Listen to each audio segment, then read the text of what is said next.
The morning light from 3 suns streamed through the crystal dome of the Galactic Forum. The giant building floated in space between 2 moons, and it was the most important place in the galaxy. Every species that had ever reached the stars came here to talk and make deals and solve problems. Ambassador Hyun-woo should have been sitting in seat number 2847 in the human section, but the seat was empty. It had been empty for 21 days now, and everyone was starting to notice the Delegate Veltar clicked his mandibles nervously as he looked at the empty human section. His 6 eyes moved in different directions, scanning the massive chamber that could hold representatives from over 1,000 worlds. The floating seats were arranged in perfect circles, with each species having their own area, but the human area looked like a mouth with missing teeth next to. Veltar sat the crystalline being known as Shardsong. Her body was made of living diamond that reflected light in rainbow patterns. She spoke in musical tones that translated into words through the universal communication system. The humans have not answered any messages for 3 weeks, she sang. The sound echoed through the chamber like wind chimes. In a storm, their trade ships have stopped coming to our worlds, their workers have left their jobs, their children have stopped attending the interspecies schools. The aquatic representative Float Deep bubbled with concern through his water-filled dome. His tentacles writhed as he spoke. The human engineers who were building our new underwater cities just vanished overnight. They left all their tools and equipment behind. They took nothing with them far across the chamber in the insectoid section. Queen Buzzmany spoke through her worker drones. The hive mind was confused and worried. The human food traders who brought us the special grains from Earth stopped coming to our colonies. Our young are asking where the sweet bread went that only humans knew how to make. The forum had rules about attendance. Every species was supposed to send representatives to every meeting. If someone could not come, they had to send a message explaining why, but the humans had sent nothing. No messages, no explanations, no warnings. They had simply stopped coming. Chairman Deep Voice was an ancient being whose species had created the forum millions of years ago. His massive form sat at the center of the chamber like a mountain. His voice boomed through the halls, making the crystal walls vibrate. We must address the human situation, he announced. The humans have been members of this forum for 43 years. They have never missed a single session. They have been involved in every major decision. We have made their absences creating chaos throughout the galaxy. The truth of his words could be seen everywhere. The shipping lanes that connected different worlds were breaking down. Human pilots flew most of the cargo ships that carried food and supplies between planets. Without them, trade was slowing to a crawl. In the mining world of Rock 7, the alien workers stood around confused. The human supervisors who organized the work teams had disappeared during the night shift. The mines were full of valuable crystals, but no one knew how to safely extract them without human expertise. The space station Golden Ring orbited a gas giant and served as a refueling stop for ships traveling between star systems. Half the workers there were human. They ran the fuel pumps, fixed broken engines, and managed the computer systems. One day they were there, the next day they were gone. Captain Kree Flight commanded a patrol ship that protected merchant vessels from pirates. His crew was mostly from his own species, but his best engineer was a human woman named Da Yoon. She could fix any machine and had saved ship many times during their last mission. She had seemed nervous and distracted. Then one morning her quarters were empty. Medical stations throughout the galaxy were also affected. Human doctors and nurses had been working alongside alien medical staff for decades. They understood different species biology better than most. Their sudden absence left hospitals understaffed and struggling. Diatol Hilo was the chief medical officer at the largest hospital in the Centauri system. She had worked with human doctors for 20 years and considered them family.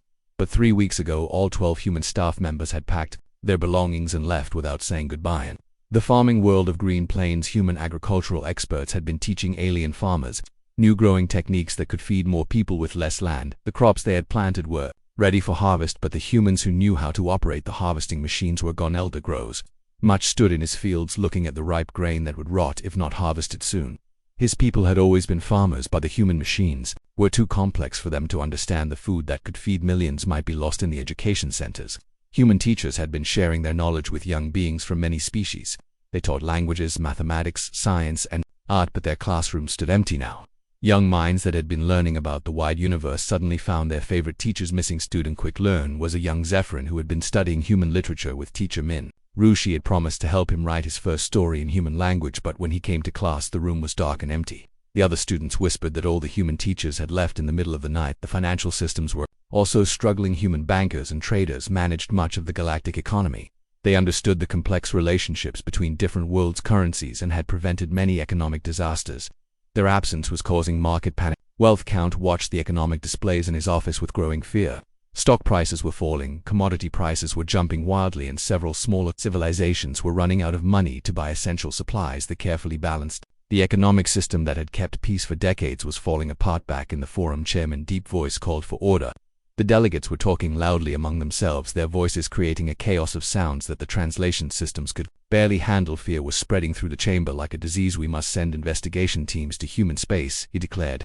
"We need to discover what has happened to our allies and partners. Too much depends on human participation in galactic civilization for us to simply wait and hope they return." But even as he spoke, the chairman felt a deep worry in his ancient mind. In all his millions of years of life, he had seen civilizations rise and fall. He had watched species disappear from the galaxy forever. Sometimes they were destroyed by war or disaster.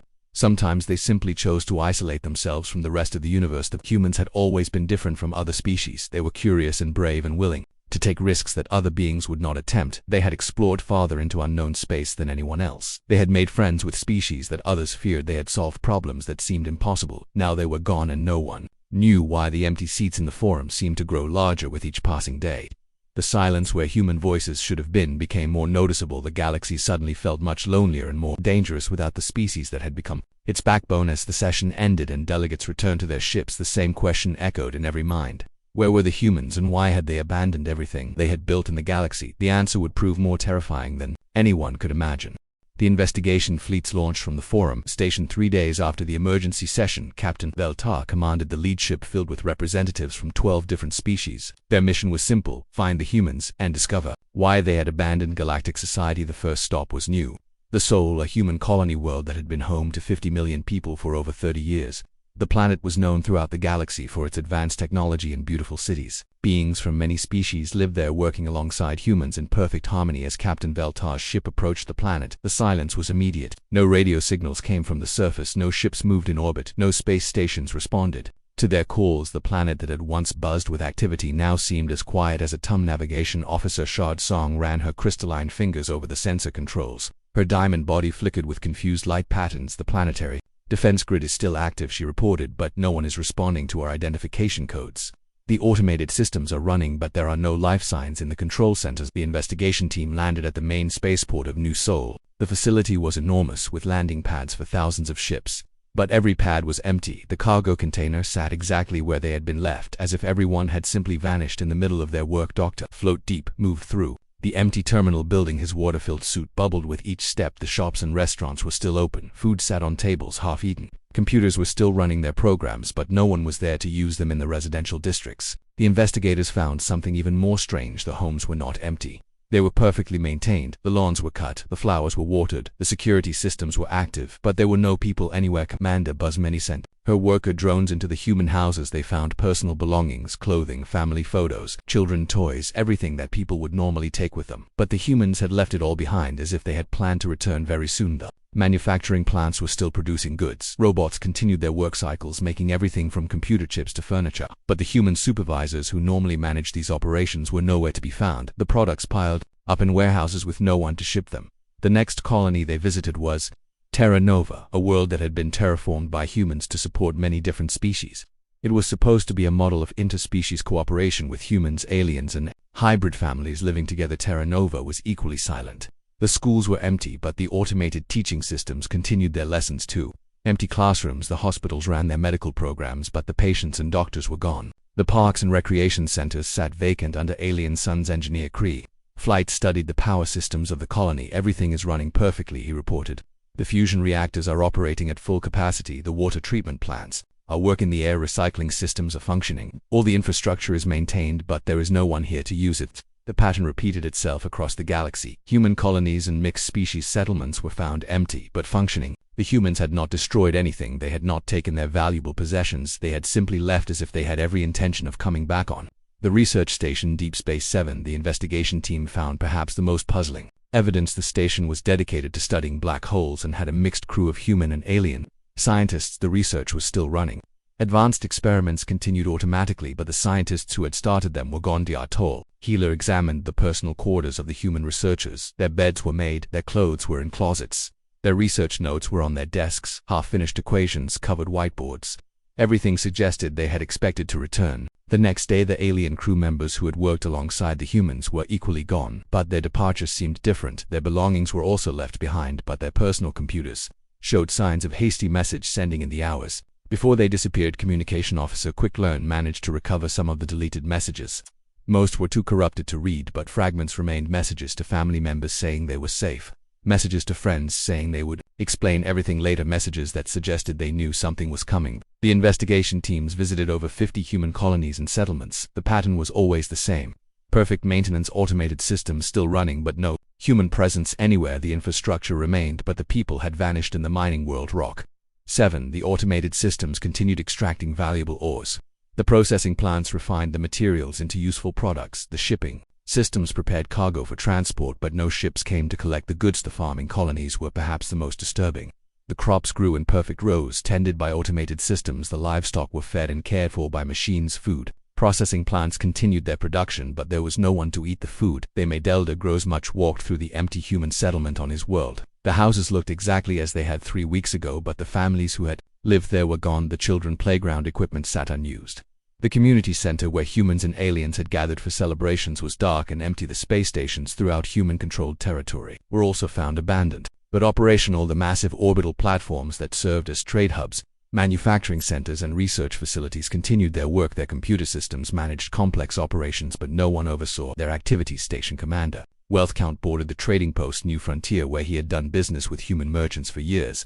The cargo bays were full of goods ready for transport. The financial systems continued processing transactions, but the traders who had built relationships across the galaxy were nowhere to be found. The investigation teams tried to trace the departure of the humans, but found no clear evidence. Some witnesses reported seeing human ships leaving various locations, but the ships had not filed flight plans or announced their destinations. The ships seemed to have scattered in all directions across the galaxy. More disturbing were reports from the edge of human space. Long-range sensors had detected massive military buildups in previously empty sectors of space. Human ships were gathering informations that suggested preparation for war, but war against whom? Captain Veltar compiled the reports from all investigation teams as his ship returned to the forum. The evidence painted a picture that made no sense. Humans had not fled in panic. They had not been invaded or attacked. They had left in an organized fashion with clear purpose, but they had told no one their plans. The most unsettling discovery was the children. Human families had taken their children with them, but left everything else behind. This suggested that whatever had caused the exodus was seen as permanent. The humans did not expect to return to their old lives. As the investigation fleet approached the forum station, Captain Veltar prepared his report for the Galactic Council. The humans had not disappeared. They had deliberately withdrawn from galactic society for reasons unknown. Their colonies and infrastructure remained intact, as if they intended others to use them. But the question that haunted every investigator was the same: what could have caused humanity to abandon everything they had built? What threat was so serious that they would leave their entire civilization behind, and why had they kept their plans secret from their closest allies? The galaxy was about to learn that some secrets were kept not out of selfishness but out of love. The emergency session of the Galactic Forum lasted for 3 days. Captain Veltar presented his investigation reports to the assembled delegates. The evidence was clear but terrifying. Humans had not disappeared by accident. They had planned their exodus carefully and completely. Chairman Deep Voice studied the data from his massive chair in the center of the chamber. His ancient mind processed information that would take younger species days to understand. The humans left their infrastructure intact, he announced to the gathered delegates. This suggests they intended for us to continue using their colonies and stations, but why would they abandon everything they built? Asked Shard Song, her crystalline body flashing with confused patterns. Humans loved their homes, their cities, their way of life. They would not leave unless something terrible was forcing them to go there. Forum delegates argued for hours. Some believed humans had found a new home somewhere beyond the galaxy. Others thought they had discovered some amazing technology that made their old life seem boring. A few worried that humans had been captured or destroyed by an unknown enemy. Elder Grows Much spoke from the agricultural section of the chamber. On my world, human farmers worked alongside my people for 20 years. They loved the soil, the plants, the seasons. They would not abandon growing things unless they had no choice. Their connection to the land was stronger than any species I have known. Dr. Tall Healer added her own observations. The human medical staff at my hospital treated alien patients as if they were family. They stayed up all night to save lives. They cried when patients died. They celebrated when babies were born. These were not beings who would abandon their calling without a powerful reason. That debate continued until Queen Buzzmany made a disturbing announcement through her worker drones. My hive mind has been analyzing the communication patterns before the humans disappeared. We found something strange in the data streams. The chamber fell silent as the insectoid queen continued. In the weeks before they left, humans increased their encrypted communications by 400%. They were sending coded messages across the galaxy using channels we did not know existed. The messages were too complex for us to decode, but the pattern suggests military coordination. Captain Creeflight stepped forward from the patrol section. This matches what my security teams discovered. Human military vessels were moving to positions at the edge of our sensor range. They were not fleeing, they were deploying for some kind of operation. The implications hit the chamber like a cold wave. If humans were organizing military operations in secret, it meant they were preparing for war, but war against whom? No species in the galaxy was hostile to humanity. In fact, most species considered humans their closest allies. Chairman Deep Voice made the decision that would change everything. We must find the humans and discover what threat they are facing. If they are preparing for war, we need to know why. If they are in danger, we must help them. The stability of our entire civilization depends on understanding their actions. 3 massive search fleets were organized. The first would explore the galactic rim, where some human ships had been spotted. The second would investigate the dark sectors beyond normal space lanes. The third would search the ancient regions where the oldest civilizations had once lived. Commander Float Deep led the first fleet toward the outer rim of the galaxy. His ships were equipped with the most advanced sensors the Forum could provide. As they traveled through the empty space between star systems, they began to detect strange energy signatures. The readings were unlike anything in their databases. The energy patterns suggested massive industrial activity, but not the kind used for mining or manufacturing. This was something else entirely, something that required enormous amounts of power. Navigator Quick Learn studied the sensor data from his position on the bridge. Commander, the energy signatures are getting stronger as we approach the rim sector. The patterns suggest thousands of ships working together on some kind of construction project. When the fleet finally reached the coordinates, they found something that shocked them beyond belief. Floating in the void between galaxies was a massive construction site. Human ships of every size and type were building something enormous, a structure so large it could be seen from millions of kilometers away. The thing they were building looked like a fortress, but it was bigger than most moon's weapons. Platforms surrounded it, defensive shields flickered around its perimeter. Thousands of human workers in spacesuits crawled over its surface like ants on a hill. Commander Float Deep tried to contact the human fleet, but received no response. The humans were clearly aware of the alien ships watching them, but they continued their work without acknowledgement. It was as if they had expected to be found but had nothing to say. The second search fleet, led by Captain Shard Song, made an even more disturbing discovery in the dark sectors between star systems. They found evidence of recent battles. Debris from destroyed ships floated in space. Some pieces were clearly human in origin, but others were made from materials no one recognized. The unknown debris was black and smooth with a texture that seemed to absorb light. The metal, if it was metal, did not match anything in galactic databases. Weapon scarring on the pieces suggested they had been destroyed by human plasma cannons and missile systems. Dr. Buzz Many analyzed the debris with her worker drones. The molecular structure is unlike anything we have encountered. She reported that material appears to be artificial but created using technology we do not understand. It shows signs of self-repair capabilities and adaptive characteristics. Disturbing was the scale of the battle sites. The debris fields stretched across entire star systems, suggesting conflicts involving hundreds of ships. Some of the human wreckage was from colony ships and civilian transports. This meant families and children had been involved in whatever war the humans were fighting. The third search fleet made the most frightening discovery of all. In the ancient sectors near the galactic core, they found a graveyard of civilizations. Entire star systems had been stripped clean of life. Planets were reduced to bare rock. Stars had been drained of energy, leaving only cold, dead matter behind. A tall healer examined the dead worlds with growing horror. The destruction was systematic and complete. Nothing organic remained on these planets. Even the bacteria in the soil had been eliminated. Whatever had done this was not interested in conquest or territory. It wanted to consume everything living. The search fleets returned to the Forum with their reports. The evidence painted a terrifying picture. Humans had discovered some kind of ancient enemy that consumed entire civilizations. They had withdrawn from galactic society not to abandon their allies but to fight a secret war without involving other species. Chairman Deep Voice addressed the emergency session with grave concern. We now understand why the humans left. They found something that threatens all life in the galaxy. They are fighting a war to protect us, even though we do not know about it. But the most disturbing question remained. If this enemy was powerful enough to make humans abandon everything they loved, if it could destroy entire civilizations and drain the energy from stars, then what chance did anyone have of surviving its eventual arrival? The galaxy was about to learn that humans had been carrying the weight of universal destruction on their shoulders while everyone else worried about trade routes and political disputes. The empty seats in the Forum suddenly seemed less important than the empty star systems at the galactic edge. As the delegates absorbed this information, fear spread through the chamber like poison. The humans were not coming back because they could not come back. They were locked in a battle for the survival of everything and everyone in the galaxy. The war had already begun, and no one except the humans even knew it existed.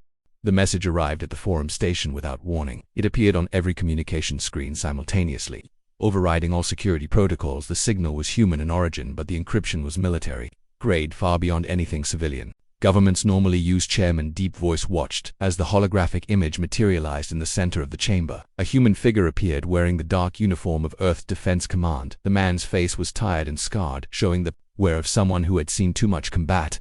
"My name is Admiral Young Sik," he said, addressing the assembled delegates. "I speak for all human military forces in this galaxy. I know you have been searching for us. I know you have found evidence of our activities. I am authorized to explain why we left." The chamber fell completely silent. Even the natural sounds of different species, breathing, clicking, or humming, stopped as everyone focused on the first human contact in over 2 months, 3 years ago. Our deep space exploration ships discovered something at the edge of the galaxy. Admiral Young Sik continued. "We found the remains of civilizations that had existed millions of years before any of our current species evolved. These civilizations were far more advanced than us. They had technology that could move stars and create artificial dimensions." The hologram showed images of massive structures floating in the void between galaxies, ancient cities the size of solar systems, machines that harvested the energy of entire star clusters, civilizations that had reached the very peak of technological achievement, but something destroyed them all, Admiral Young Sik said grimly. "Something so powerful that beings who could manipulate space and time could not defend against it. We found evidence of this destroyer in the ruins of 1,000 dead worlds." The images changed, showing the black debris that the search fleets had discovered. The materials seemed to move and shift even in the recordings, as if it was alive. Weapons that appeared to grow and adapt, enemy ships that rebuilt themselves after being destroyed. "We call them the Devourers," the Admiral continued. "They are not a species in any sense. We understand they are something else entirely, ancient machines perhaps, or evolved artificial intelligence, or something beyond our ability to classify. What we know is that they consume everything. The Devourers had been dormant for millions of years, sleeping in the dark spaces between galaxies, but human deep space mining operations had accidentally awakened them. The vibrations from human industrial activity had triggered ancient sensors that began the awakening process. When we realized what we had done," Admiral Young Sik said, his voice heavy with responsibility, "we faced an impossible choice. We could warn the galaxy and watch as panic destroyed our civilization before the Devourers even arrived. Or we could fight them ourselves and hope to stop them before they reached inhabited space." The human government had made the hardest decision in their species' history. They would fight the Devourers alone. They withdrew all human personnel from mixed species operations, not to abandon their allies but to prevent the enemy from learning about galactic civilization. Every human colony became a military base, Admiral Young Sik explained.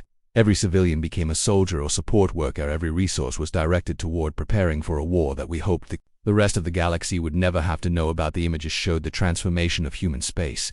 Peaceful farming worlds converted to weapons manufacturing, agricultural colonies growing military supplies instead of food research stations, developing new weapons and defensive technologies, children learning military tactics instead of art and literature. But the Devourers were everything the ancient ruins had suggested they would be. The first contact with enemy scouts had been a disaster. Human fleets that should have been able to destroy anything in the galaxy were torn apart like paper. The enemy adapted to every weapon, every tactic, every strategy. Captain Minho had led the first battle against a Devourer scout ship, his flagship, and 12 escort vessels engaged what appeared to be a single enemy craft. The battle lasted 6 minutes. When it was over, only emergency pods remained of the human fleet. The enemy ship had not only survived but had grown larger by consuming the destroyed human vessels. The war that followed was unlike anything humans had ever experienced. The Devourers did not fight like any known species. They did not seek territory or resources. They simply consumed everything in their path, converting matter and energy into more of themselves. Engineer Bo Ram developed the first weapons that could actually damage the enemy. Her plasma fusion bombs could destroy individual Devourer units, but the enemy quickly adapted, creating shields that deflected. The same weapons, staying ahead of their adaptation, became a constant race. Jin-A worked with teams of scientists to understand the enemy technology. What they discovered was terrifying. The Devourers were not just machines, they were self-improving systems that learned from every encounter. They could incorporate the technology of their enemies, making themselves stronger with each victory. The war had been raging for 2 years in the dark spaces beyond the galactic rim. Human casualties were enormous. Entire fleets had been lost. Colonies that had been converted to military bases had been evacuated as the front lines shifted. Millions of humans had died fighting an enemy that most of the galaxy did not even know existed. "But we are winning," Admiral Young Sik announced, and for the first time there was hope in his voice. "The cost has been terrible, but we have learned to fight them. We have developed weapons they cannot adapt to. We have found ways to destroy them faster than they can rebuild." The key breakthrough had come from studying the ancient ruins. The previous civilizations had not been completely helpless. They had developed certain technologies that the Devourers could not counter, weapons based on quantum uncertainty, defensive systems that existed in multiple dimensions simultaneously. Commander Dong Yan had led the engineering teams that reverse-engineered the ancient technology, combining it with human innovation. They had created weapons that could permanently destroy Devourer units. The enemy could no longer simply rebuild from the wreckage. The tide of war was turning, but the final battle was yet to come. The main body of the Devourer force was approaching the galaxy, a mass of consuming machines larger than anything that had ever existed. They would arrive within months, and when they did, the fate of all life would be decided. "We are asking nothing from you," Admiral Young-Sik said to the assembled delegates. "We will finish this war as we started it alone. But if we fail, if the Devourers break through our defenses, then you will know what you are facing. You will have time to prepare or to flee." The hologram began to fade, but the Admiral had one final message. "The empty seats in your forum are not a sign of abandonment. They are a promise. When this war is over, when the threat is ended, we will return. We will rebuild what we have lost, and we will make sure this never happens again." The transmission ended, leaving the forum chamber in stunned silence. The delegates had learned the truth about the human departure, but the knowledge brought no comfort. The most advanced and militarily capable species in the galaxy had been fighting for their lives for 2 years, and somewhere in the dark between the stars, the final battle was about to begin. The battle that would determine whether any civilization in the galaxy would survive to see another day. The empty seats in the forum now seemed less like an absence and more like a memorial to the species that had chosen to sacrifice everything to protect everyone else. 6 months after Admiral Young-Sik's message, the galaxy waited in fearful silence. Long-range sensors detected massive energy signatures moving toward inhabited space. The final battle between humanity and the Devourers was about to begin, and no one knew who would survive. The forum delegates had spent months preparing for the worst-case scenario. Evacuation plans were drawn up for entire star systems. Refugee fleets were assembled to carry billions of beings to safety beyond the galactic rim. Emergency protocols were established for the complete abandonment of civilization.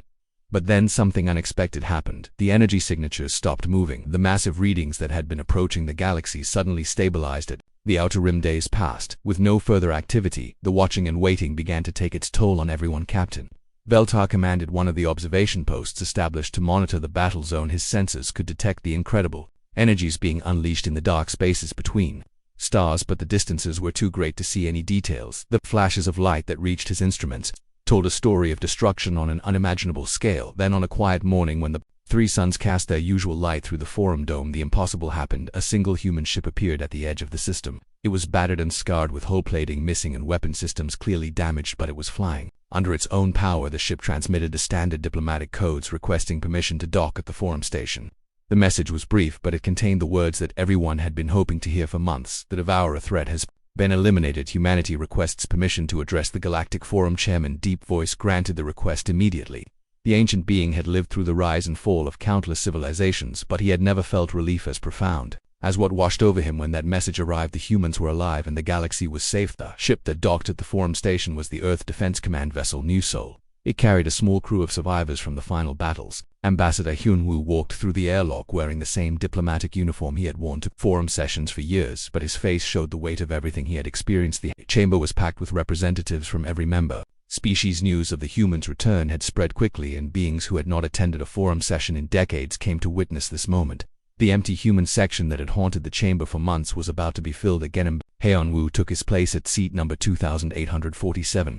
The same seat that had been empty for so long. The chamber fell silent as he prepared to speak. Everyone knew they were about to hear the story of the greatest battle in galactic history. The war against the Devourers lasted 2 years and 4 months. He began. His voice carried the exhaustion of someone who had seen too much, but also the strength of someone who had endured. "We lost 60% of our population in that time. Entire fleets were destroyed. Whole worlds were evacuated and converted to military production. The cost had been staggering. Humanity had sacrificed everything they had built over centuries of galactic expansion.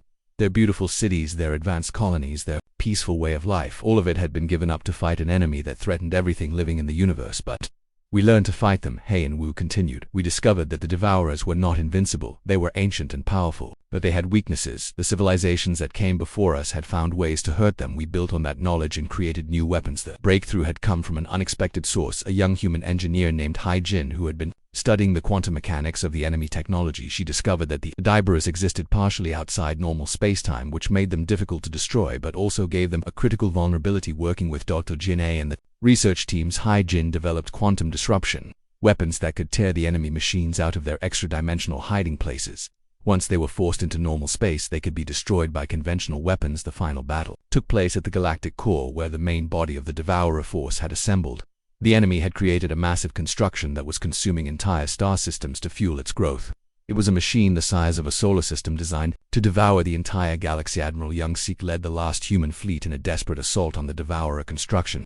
The battle was fought across multiple dimensions with weapons that bent reality itself, human ships that had been upgraded, with ancient technology fought alongside the ghosts of dead civilizations, whose stored consciousness had been awakened to help in the final fight. Commander Dong Haeon piloted the ship that delivered the final blow, a quantum torpedo that had been charged with the combined energy of a dozen stars. It tore through the Devourer construction like fire through paper, destroying the central intelligence that controlled the entire enemy force. When the main intelligence died, the rest of the simply stopped functioning. The consuming machines that had terrorized the galaxy for 2 years became nothing more than drifting scrap metal. The threat that had existed for millions of years was finally ended, but the victory came at a terrible cost. Ambassador Haeon-woo continued. Admiral Yong-sik died in the final assault along with most of our remaining fleet commanders. The ships that survive are badly damaged. Our colonies are empty, our infrastructure is destroyed. The human population had been reduced from billions to millions. The survivors were scattered across the galaxy in damaged ships and hidden bases. Everything they had built over centuries of expansion was gone. They would have to start over from almost nothing, but we kept our promise, Haeon-woo said, looking around the chamber at the faces of beings from 1,000 worlds. We protected the galaxy. We made sure that the Devourers would never threaten anyone again. And now we have returned to take our place among you once more. The response was immediate and overwhelming. Every delegate in the chamber stood and began making the sounds of approval that their species used. Applause, roars, whistles, clicks, and songs created a symphony of gratitude that shook the crystal dome of the forum. Chairman Deep Voice spoke for everyone when he said, "The galaxy owes humanity a debt that can never be repaid. You sacrificed everything to protect us all. When we did not even know we were in danger, you were fighting, dying to keep us safe." But Ambassador Hyun-woo shook his head. "We did what any species would do when faced with the destruction of everything we love. We fought to protect our home, our friends, our future. The galaxy is our home too, and we would do it again if we had to." The forum immediately voted to provide everything needed to help humanity rebuild ships' resources, materials, workers, whatever was required to restore human civilization. Every species contributed something to the effort. It was the largest cooperative project in galactic history. Over the following years, new human colonies were established. The empty cities left behind during the war were rebuilt and repopulated. Human ships once again traveled the trade routes connecting the galaxy. Human teachers returned to schools, human doctors returned to hospitals, but something had changed in the relationship between humanity and the rest of the galaxy. The other species now understood what humans were capable of. When everything was at stake, they had seen that humans would sacrifice their own civilization to protect others. The empty seats in the forum were filled once more, but they were no longer just seats. They had become symbols of the greatest act of selfless heroism in galactic history, the reminder that sometimes the most powerful act of friendship is fighting alone so that others do not have to. In the darkness between galaxies where the Devourer threat had once lurked, human patrol ships continued their vigilant watchmaking, sure that no ancient evil would ever again threaten the peace and safety of all life in the galaxy. The stars shone a little brighter, knowing that humanity stood guard in the darkness, ready to sacrifice everything once again if the need ever arose.